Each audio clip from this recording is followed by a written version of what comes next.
The US stock market recovered from earlier losses on Wednesday, where yes, on Wednesday and on Thursday, all the four major US stock indices managed to close in positive territories, led by the Dow Jones Industrial Average and the Russell 2000, due to a confluence of factors. Number one, we start to see positive price reaction from major financial institutions after the earnings beat from Goldman Sachs, Morgan Stanley, and as well as BlackRock. Interestingly, TSMC, which is the world's largest manufacturer from semiconductor, recorded a smashing earnings for Q4 that allows the US semiconductor stocks to roll back into a bullish tone. Over in the FX market, mixed bag, where we start to see resilience coming out from the risk-on beta currency. The Kiwi and the Aussie managed to trade firmly against the US dollar, whereas the European currency lagged behind, where the euro and sterling underperform against the major currency. Also, to take note will be the dollar yen, where we start to see some form of yen weakness giving back against the US dollar, where the dollar yen failed to actually break above the 159 psychological level. Gold and silver continues to remain resilient above their key respective short-term support level.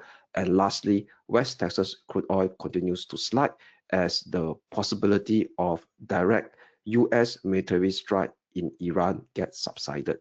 Very good morning to all and happy Friday. Welcome back to today's Daily Dose of Market Insights. I'm Kelvin here. Today will be the Friday, the 16th of January, 2026. Let's have a quick look at the disclaimer first.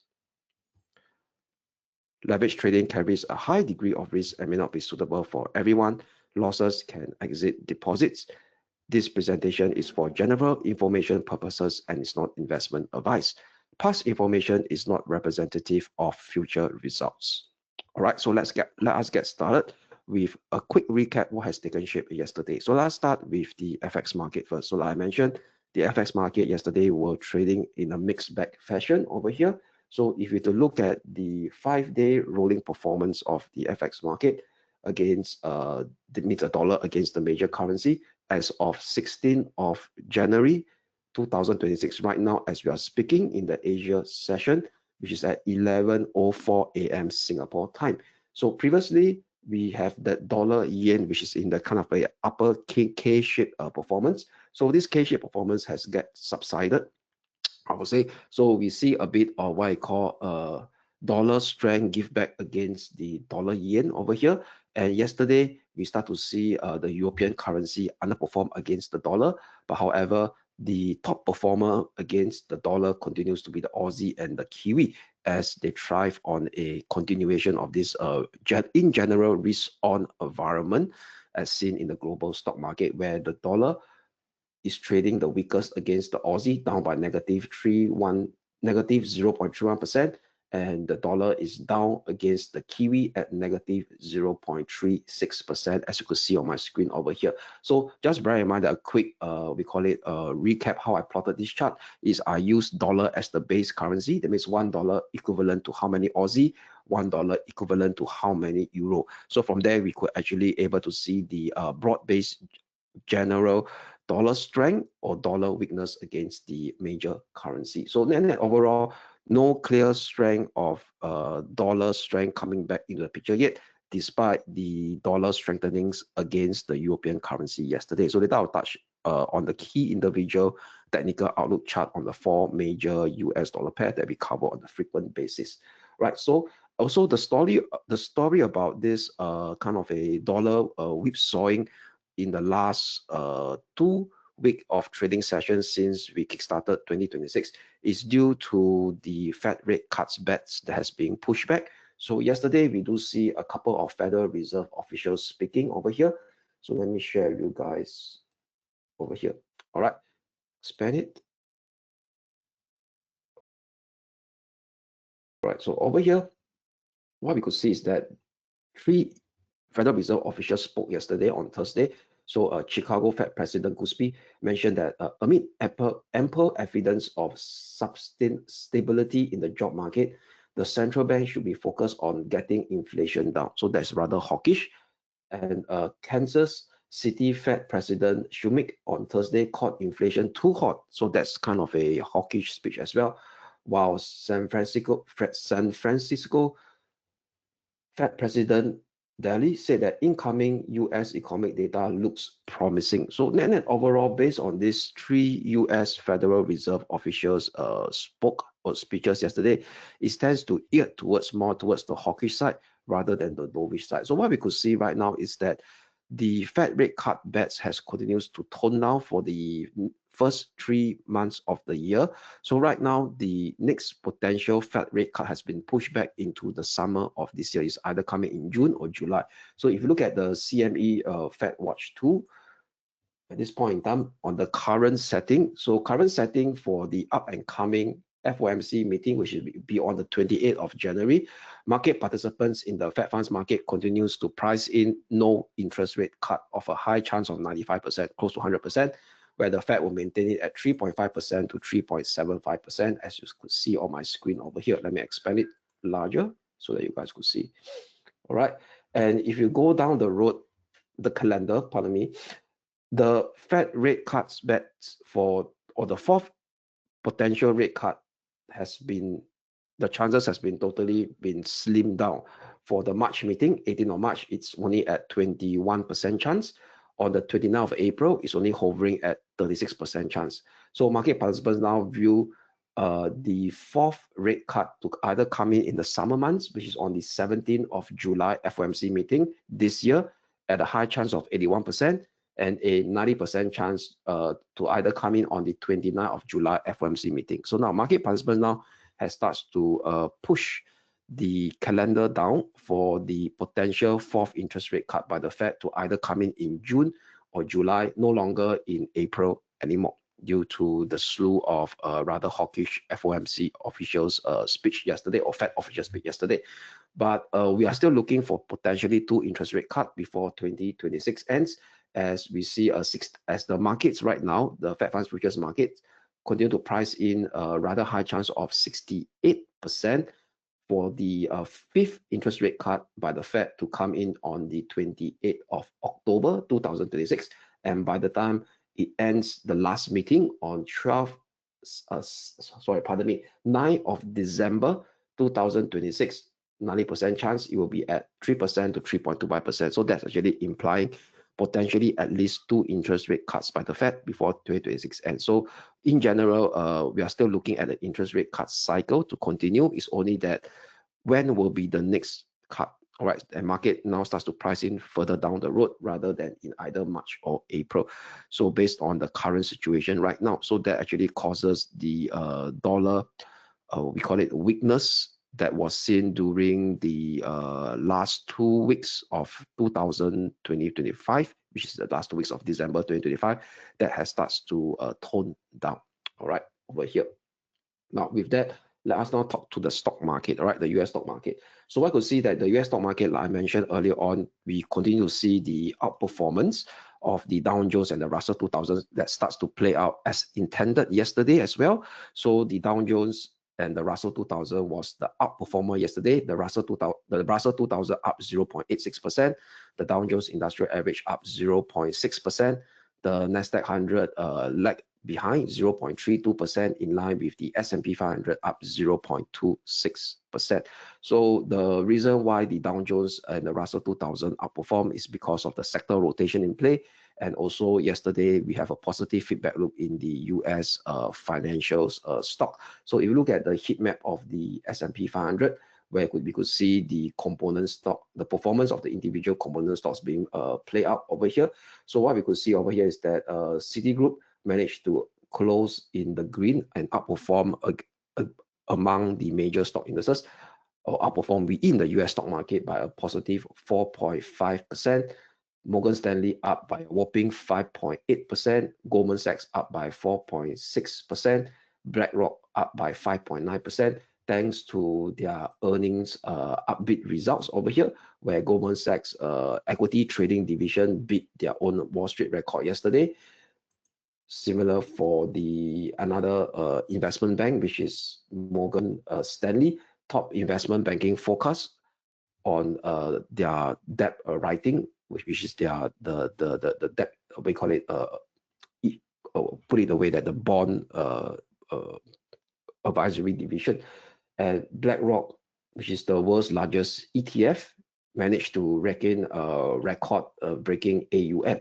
So BlackRock total assets hit record of 14 trillion as ETF search over here. So all these positive earnings results coming out from these three major financial institutions, BlackRock, Morgan Stanley, and Goldman Sachs, managed to send a positive feedback loop into the US financials. And we know that the US financials has a higher weightage, price weightage inside the Dow Jones Industrial Average, given the fact that the Goldman Sachs is the top component stock in the Dow Jones Industrial Average, not NVIDIA.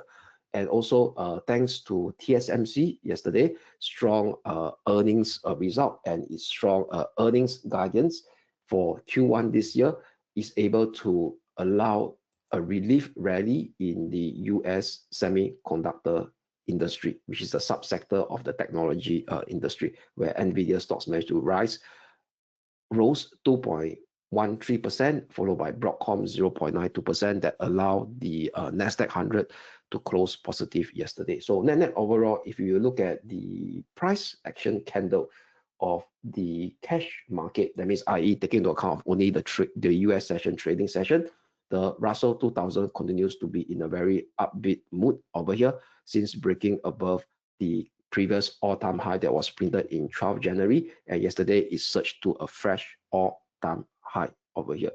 And if you look at the Dow Jones Industrial Average as well, so Dow Jones Industrial Average managed to shape that bullish reversal hammer candlestick on Wednesday after that initial gap down, found support at the rising 20-day moving average, and yesterday closed with a positive bullish reaction candlestick and wrote to retest its current all-time high area at this 49,620. This is the cash market, and looking poised to break above 49,260 based on yesterday positive price reaction candlestick after that bullish reversal hammer candlestick that was seen after the retest at the key rising 20-day moving average. So very strong positive bullish reaction candlestick from the Dow Jones and the Russell 2000. But however, the candlestick movement on the S&P 500 seems to be much more lackluster. All right, over here form a bearish candlestick instead. All right, over here, but still close positive by 0.26%.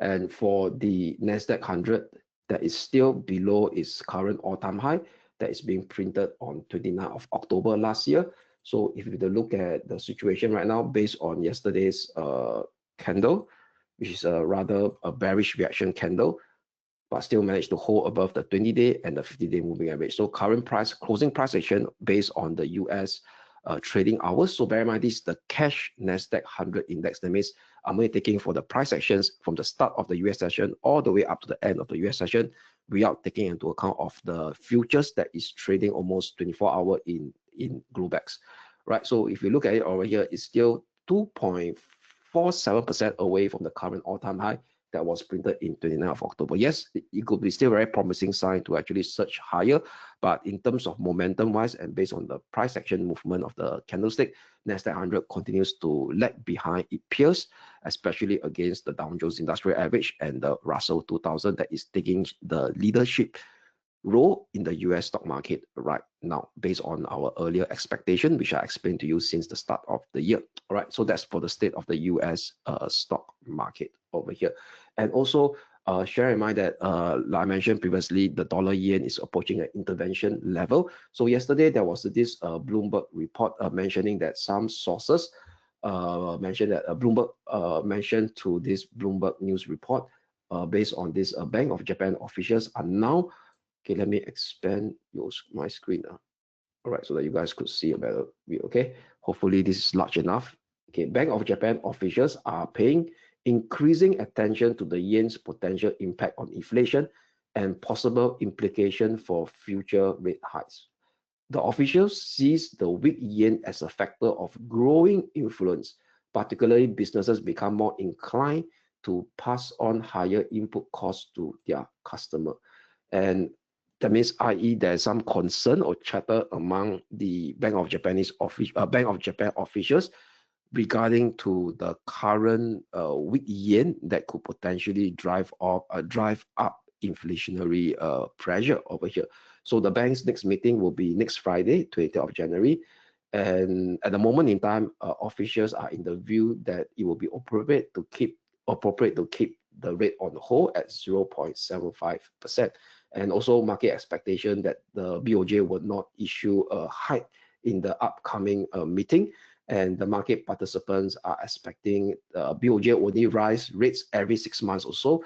With this pace, with that expectation or pace in mind, currently the positions for the next interest rate hike in Japan will likely come in the summer months. That means, i.e., will be around June or July.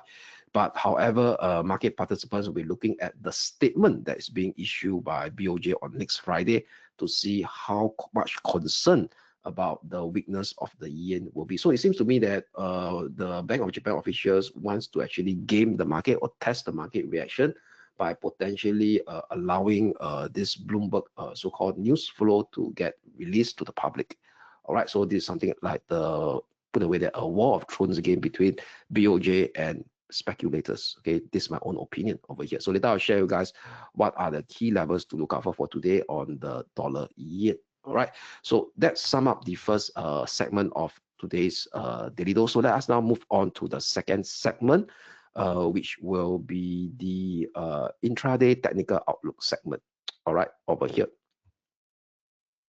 Right, so I hope that everything is good on the screen wise. All right. Good. All right, I think the screen should be good. All right. So let us touch on the second segment. So let me expand my screen. All right, so that you guys could have a better view of the charts.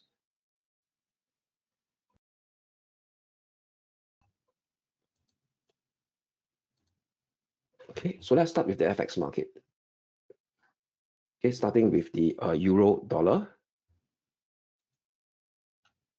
Okay, so the euro dollar now it broke down below our pivotal support level, the very short-term pivotal support level, but managed to find some form of pause in the yesterday's European session and early US session weakness at around the 200-day moving average, which is considered as a key support level as well. So with that being in mind over here, and as well as the hourly RSI now bouncing off from the oversold level, we will be neutral for today, neutral between 116.40 and 115.90, and a clearance above 116.40 will negate the earlier weakness that's being seen in yesterday's European session to potentially see a push up to retest the next intermediate resistance level at 116.78, which confluence with this ongoing minor descending trend line that has kept the prior rallies in check since the 24th of December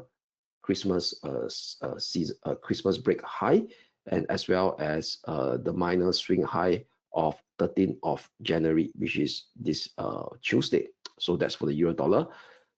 The sterling dollar traded sideways yesterday after the earlier push down over here from the 200-day moving average, and now trying to do some form of recovery. So it seems to us that the sterling dollar has now evolved into a choppy minor range choppy movement on the intraday basis. And what's interesting over here is now coming to this dotted green line here. So what this dotted green line or dotted light green turquoise green line is actually the median line of this median line. Okay, it's a bit lagging on my screen. So hopefully I'm able to get some data out over here. Yeah, not sure what sure is so lagging. Yeah, good. Finally, the data is out. So what I could see over here is this medium-term ascending channel from the low of 5th of November. Excuse me. It's now hitting the median line over here, this dotted green line, which is coming in at 133.50 over here. And if you do the Fibo retracement of that prior impulsive up move from the low of 21st of November all the way up to the 6th of January 2026 minor swing high, that also corresponds very closely to the 50% Fibo retracement at 133.10 over here. So with that being in mind, there's some couple of interesting technical elements that is indicating some form of support that started to come into the sterling dollar with yesterday's European session weakness. We will be quite hesitant to have a very direct, strong bearish outlook for the sterling dollar, given the fact that, like I mentioned, we don't see at the moment broad-based dollar strength into other currency as well. So with that, we will have a neutrality stance for today, neutral between 133.50 and 134.20. So only a bullish breakout and hourly close above 134.20 will negate yesterday's bearish, we call it tonality on the sterling dollar, to see a potential push up to revisit this Tuesday minor swing high area at 134.90, at least in the first step. So that's for the sterling dollar, turning to a neutrality stance for today as well. All right, next up will be the Asia Pacific currency, starting with the Aussie dollar that continues to hold firm and managed to stage a bounce back above the 20-day moving average, and also bouncing off from our earlier predefined short-term pivotal support level at the 0.6670, 0.6660 level over here. So the Aussie dollar, like I mentioned, continues to trade pretty much firmly with the general risk-on sentiment that is being seen on the key global stock indices, which I mentioned earlier.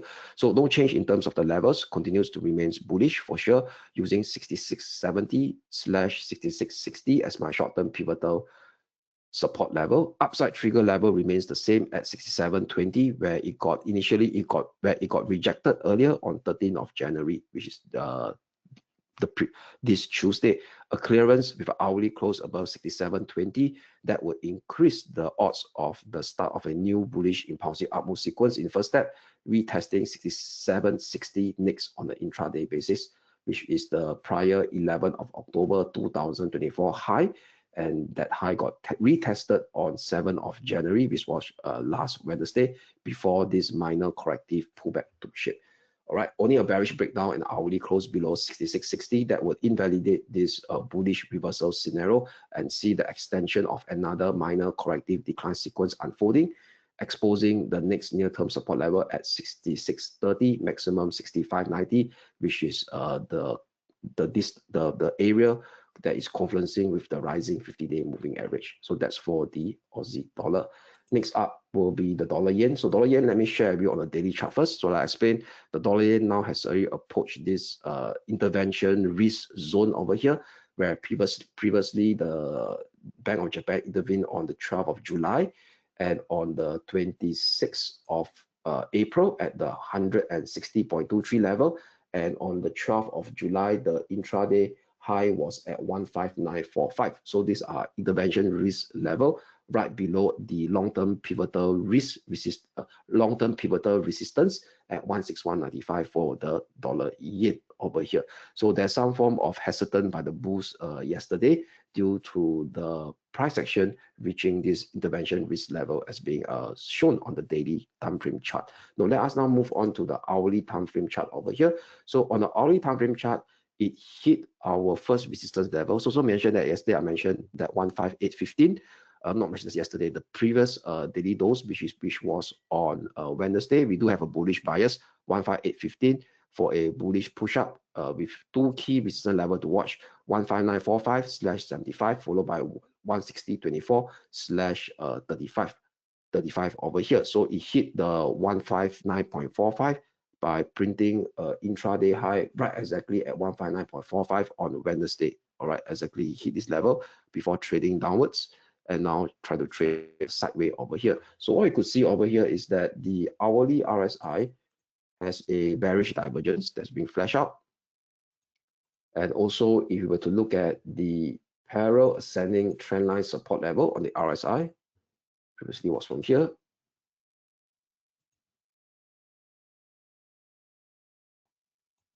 Sorry, a bit, it's a bit hanging. Yeah, let me redraw it. Okay, parallel ascending trend line broken down, retested yesterday, can't break, and now try to shaping a higher low. and breaking below the 50 level mark. So indicating that lack of upside momentum has started to take place on the dollar yen. So with this lack of upside momentum, yes, it's now challenging our prior short-term pivotal support at 158.15. I will have a lack of bullish conviction to remain into a bullish bias on the dollar yen, given the current action or slash price action on the hourly RSI, right, which I explained to you earlier, the lack of bullish momentum. So with that, I'll be using the pivotal resistance level that got that has been reached on on this Wednesday, where price action failed to gain any traction so far. And with this lack of upside momentum that is being flashed out on the hourly RSI, I would have a bearish bias on the today's intraday movement on the dollar yen using 159, pardon me, 159.45, 159.75 as my short-term pivotal resistance zone. A breakdown and an hourly close below 158.15. We'll see this minor corrective pullback extending further towards the downside. Next near-term support level to watch 157.50, 157.28, 157 figure level, which correspond to the rising 20-day moving average, and as well as the lower limit of this minor ascending channel from 16th of December. So if we start to see a breakdown below 157 figure level, then potentially this corrective decline sequence will potentially extend further to test the 50-day moving average, which is confluencing with the minor swing low area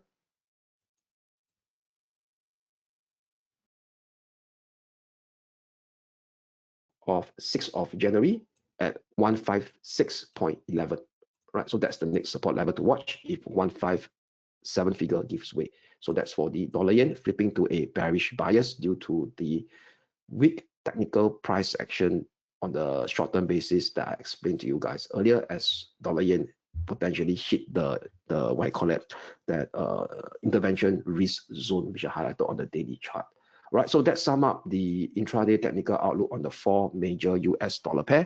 So now let us now proceed with the major stock indices. All right, starting with the Hong Kong 33 over here. So let me expand my screen. Right, Hong Kong 33. So Hong Kong 33 continues to consolidate below our first intermediate resistance level at 27,175. So this is the Hong Kong 33 representing the Hang Seng Index. So no change in terms of the level. So this kind of we call it a bullish consolidation. So first support level to watch will be at 26,730 with the pivotal support slightly below it at 25,590. So still continues to have that bullish bias over here as price action consolidate. So as long as this 26,590 didn't surpass to the downside, we still have a bullish bias over here with the upside trigger level at 27,175 for sure, where price action can't break above it since this Tuesday. So a clearance above 27,175 potentially will seek out a retest at the major resistance level of 27,500. So just a quick recap, what is 27,500? So 27,500 over here will be this line on the weekly chart, which is also the long-term descending trend line that has been in play that kept previous rally in check since the current all-time high that was printed way ago before the COVID period at 33,495 on 29th of January 2018, where price action starts to be kept below this long-term descending trend line. Now major resistance at 27,500, and it was challenged earlier last September, 29th of September, and now it's challenging again. All right, so for sure, this is indeed a major resistance level to watch.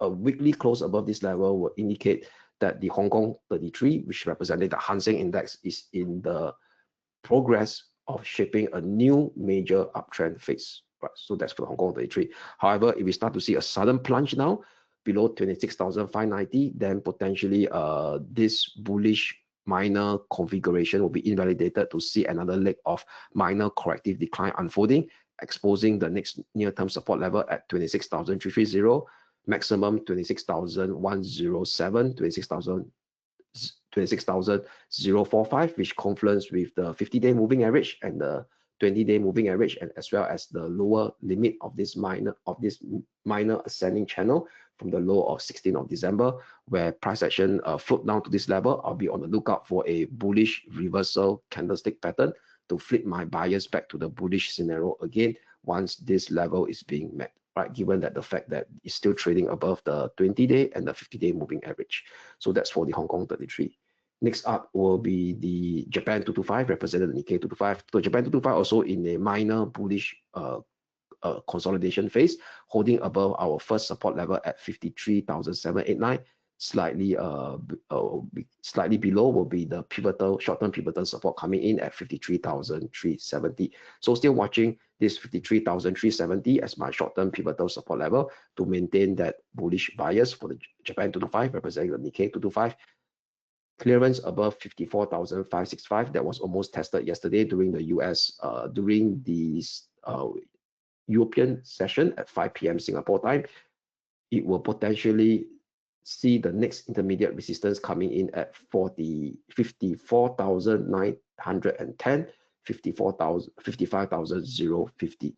All right, only a bearish breakdown below 53,370 that would invalidate the bullish bias on the Japan 225 to see another leg of minor corrective decline to retrace the previous steep up move that has taken shape on 8th of January all the way up to 14th of January to expose the next two near-term support level before a bullish reversal comes back in again, which is at 52,830, 52,644, maximum 52,060, which confluence with the lower limit of this minor ascending channel support from the low of 18th of December.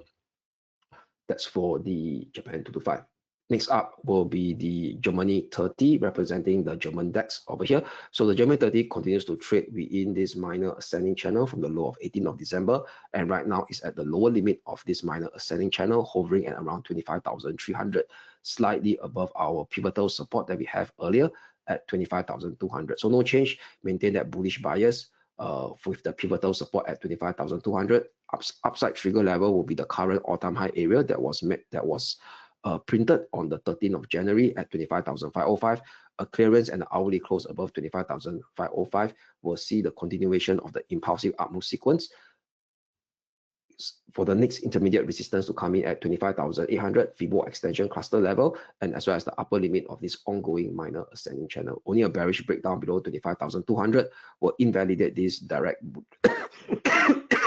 invalidate this direct push up to see another round of minor corrective decline coming in into Germany 30 before another bullish impulsive upmove sequence taking shape. To watch the next two near-term support level at 25,065, 24,860, which coming close to the rising 20-day moving average. So that's for the Germany 30. Next up will be the US Wall Street 30 over here, the US Wall Street 30, which representing the Dow Jones Industrial Average. No change again. Price action managed to survive exactly at the 20-day moving average, which we highlighted earlier yesterday. Now hitting the current all-time high area at 49,606. Pardon me. Hourly RSI continues to remain bullish over here. No signs of a bearish divergence as it continues to trade higher, and right now is shipping a higher low. You could see over here, right? So indicating that upside momentum remains intact. So first support level to watch out for today will be at 49,200. So unless we have a clearance above 49,606 level with an hourly close above it, then I will tighten my pivotal support to 49,200. So pivotal support zone, short-term support zone still remains the same at this rising 20-day moving average at 48,870, 48,770. Next resistance level to watch after 49,606 will be 49,805, 49,840, followed by 50,265, 50,335, which is, both of them are Fibo extension cluster level. And you were to see a bullish breakout above 4,606, that means this will be a bullish acceleration trend taking from the low of 2nd of January this year. And we do a Fibo, ascending channel projection. Right, so the upper limit of this ascending channel, let me put it in a different color. Right, it will be close to this 50,265, 50,335 as well. right? So that's for the US Wall Street 30. However, if you see a bearish breakdown below 48,770 and an hourly close below it, which is also a close below the 20-day moving average, then we will see another round of minor corrective decline unfolding, exposing the next near-term support level in first step at 48,480. So that will be the US Wall Street 30 key levels to look out for while maintaining a bullish bias. Next up, S&P 500. S&P 500 continues to hold above the 20-day moving average, and as well as this medium-term ascending channel that has been in play since 21st of November last year. So that overall, it continues to manage to bounce off the 20-day moving average, which is for sure a pivotal support area to look out for, where we highlighted yesterday, 6,900, 6,890. So bearing this in mind, we continues to see the S&P 500 continues to play out on a bullish bias tone instead, based on the state of things that is being highlighted from a technical perspective. So unless price action managed to have a clearance above 7,005 that was earlier tested on Tuesday, we will still keep the pivotal support at 6,900, 6,890. If we have a clearance above 17,005, then the pivotal support will shift up higher to 6,938, which was yesterday's minor swing low that is being seen at the end of the US session, where it managed to stage a rebound during the Asia session, and also the former minor swing high of 15th of January, and also right exactly at the lower limit of this minor ascending channel. Next resistance level to watch after 7,005 will be 7,038, 7,045 Fibo extension cluster level. A bearish breakdown below 6,890 with an hourly close below it invalidate the bullish bias to see another round of corrective decline sequence unfolding, retesting the 50-day moving average, which is also converging with the the next intermediate support zone graphically at 6,834, 6,822. So that's for the SPX 500, maintaining that bullish bias. Next up, Nasdaq 100. Yesterday tested that stubborn range resistance that has forcefully been in play to keep the bulls in check since 8th of December 2025 over here. Right, it can't break above it. So yesterday it hit this level, retested, come down, but managed to bounce off from the 20-day moving average as we are speaking right now, which is at 25,568. So still no change, still keeping the pivotal support area, short-term pivotal support area or zone at 25,450, 25,350 to maintain that bullish bias, but price action got to break out above 25,760, 25,830 with a clear hourly close above 25,830, then that will potentially unleash another bullish impulsive upward sequence to revisit 26,107, slightly below the current all-time high at 26,290 that was printed in October last year. Only a bearish breakdown below 25,350 and hourly close below it will see another round of choppy corrective decline sequence unfolding back into the range support level at 25,133, followed by 24,870 maximum for today. So that's for the Nasdaq 100. And that sum up the intraday technical outlook on all the broad-based cross asset classes. So with that, let me touch on the commodities market right now. All right, starting with the gold XAU/USD. So for gold XAU/USD, price action going to trade above the former high at 4,500, 4,560, right above the pivotal support level at 4,512 level as well, which was the gap up previously that was formed on this Monday, right? So with that, I don't want to tighten my pivotal support to be so tight at 4,550, 4,560, given that it can't break above our predefined first intermediate resistance at 4,645. That was being tested again yesterday. Tested on Wednesday. All right, over here during the US session. So unless we have a clearance above 4,645 and the hourly close above it, then I would tighten my pivotal support level to 4,550, 4,560. So pivotal support remains the same, 4,512. Maintain that bullish bias. After 4,645, next two intermediate resistance level to watch will be 4,684/4,687, followed by 4,720, which is the Fibo extension cluster level. However, a breakdown below 4,512 will see another round of minor corrective decline unfolding for a minor mean reversion decline to retest the 20-day moving average area at 4,430, 4,403. So that's for gold XAU/USD. Lastly will be the West Texas crude oil over here. So the West Texas crude oil tumbled as expected below the 200-day moving average, which was previously our pivotal resistance yesterday. So today, pivotal resistance will be shifted downwards towards 61,017, 61.17, pardon me, 61.35. With the intermediate resistance level to watch at 60-figure level. So unless we have a breakdown below 58.76, which is very closely the 20-day and the 50-day moving average, then I will tighten my pivotal resistance level to 60-figure. All right. Next support level to watch after 58.76, where it will reintegrate back into this range again that has been formed on 16th of December last year, which coming in at the next support will be at 57.74, maximum the range support at 55.75. Right, only a bullish break up above 61.35 and an hourly close above it will see it retesting the 200-day moving average, confluencing with the resistance zone of 62.45, 63-figure level. So still maintaining that bearish bias on West Texas oil.